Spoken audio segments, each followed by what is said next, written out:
Hello and welcome to Jessie Bear Book Club Vlogs. Today we are talking about Adrian Mole, The Lost Diaries from 1999 to 1991. This book follows directly on from Adrian Mole, The Cappuccino Years. This book ends in April 1999 and this one picks up in November 1999. But, and this is what annoys me about this, is Susan Townsend originally wrote The Weapons of Mass Destruction, Cappuccino Years, then The Weapons of Mass Destruction, and then 8 years later came back and wrote this as almost like a place filler in between. As you can see, it's about half the size of both of them. And don't even know how to say this, it's just a bit meh. The book certainly is not as bad as Adrian Albert Mole, The Confessions, but it's just a bit middle of the road. Nothing too exciting happens in it. It does have funny moments. Adrian has now moved into a council estate with his two sons, Glenn and William. There is some age discrepancies in the Cappuccino Years. This bugs me, and I think it's because I'm reading them in sync. I'm seeing all the little mistakes Susan Townsend made. If you read them on your own or over the space of a few years, you probably wouldn't pick up on them, but I am being kind of pernickety. Because in this one it says William was born in April 1994, 1 month after my own birthday. And in this one it says he was born in April 1993. So they kind of age him up. And I've noticed she does it again and says in this book he was born in 1992.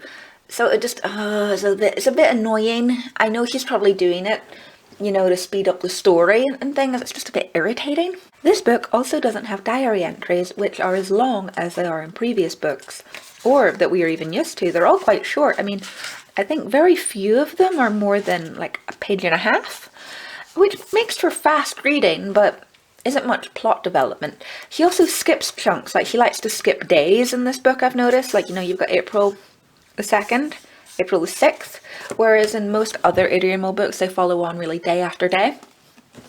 But I digress. Continuing, Adrian is still working on his novels. Spaff from Krung makes a comeback, the novel without language, which is terrible. And he also decides to try and write an episode of The Archers, which doesn't really go anywhere. He makes a couple of entries about it and then it disappears. Like most of the novels in this book, he starts a novel about pigs, like an Animal Farm type novel. It's terrible, but it doesn't really go anywhere. You get maybe like 4 entries about it and then it disappears, unlike his other books where, you know, they continue throughout, you know, like Lo, the Flatlands of My Homeland, which becomes bird watching and so on. So I'm just not sure about it. Also, in one part of this book, Adrian adopts an elderly woman from hospital, and she dies like within a couple of pages of him first meeting her, and it's just weird. It's kind of like a Burt Baxter renaissance with an older woman, and it's just strange. There's very little need for it.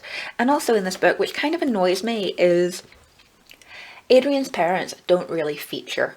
I have said before, I'm not overly a fan of Adrian's mother, Pauline, but she is very funny.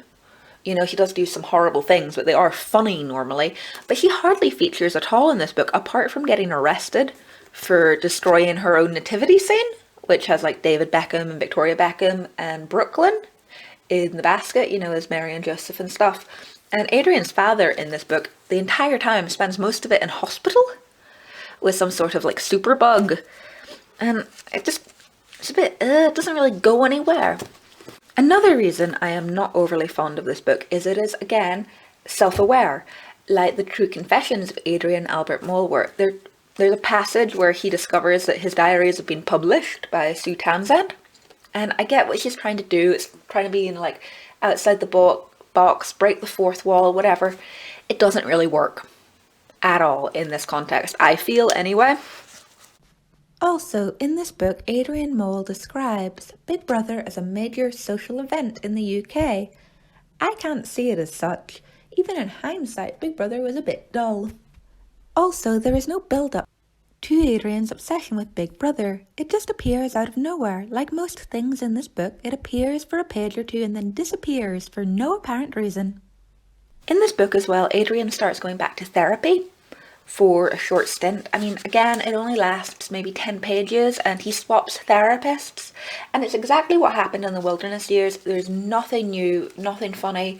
It's just rehashing old material. There is a bit though, which I found very amusing, where William becomes obsessed with professional wrestling, WWF and The Rock and The Undertaker, and my boyfriend is completely obsessed with professional wrestling and I know way too much about it. So I actually checked and he got it right. It was WWF at this point. 3 months after this book is set, it turns into WWE. So he got that right. So was Sue Townsend a professional wrestling fan? Who knows? This book, as well, is also incredibly short. I mean, it's only 282 pages. The last kind of, I would say, tenth of it is just the same stuff that comes in every single book, which is kind of just repetitive. When I first got the other Adrian Mole books, I liked all this new information, but it's in every single book now, and I'm just like, ugh, it's just taking up space. We don't need so much of it.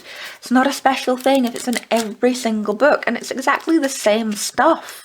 No added anything, no drawings, nothing. It's just a bit blasé, a bit lazy. Adrian in this book has a new love interest, Pamela Pig. But of course the love interest doesn't really go anywhere.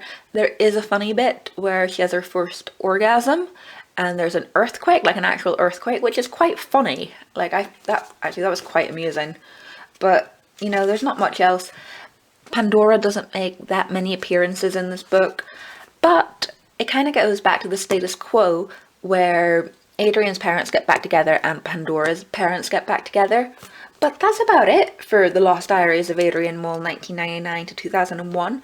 It also ends very abruptly with Adrian being arrested for terrorism, which is completely pointless and is not mentioned in the Weapons of Mass Destruction, which I started reading last night.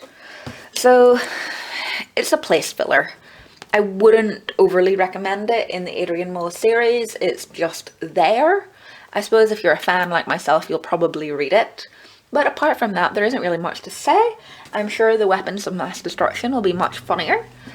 And remember to like, comment, and subscribe to this channel if you enjoy my Adrian Mole content. Sooner or later, we will have a vlog on Adrian Mole, the Weapons of Mass Destruction.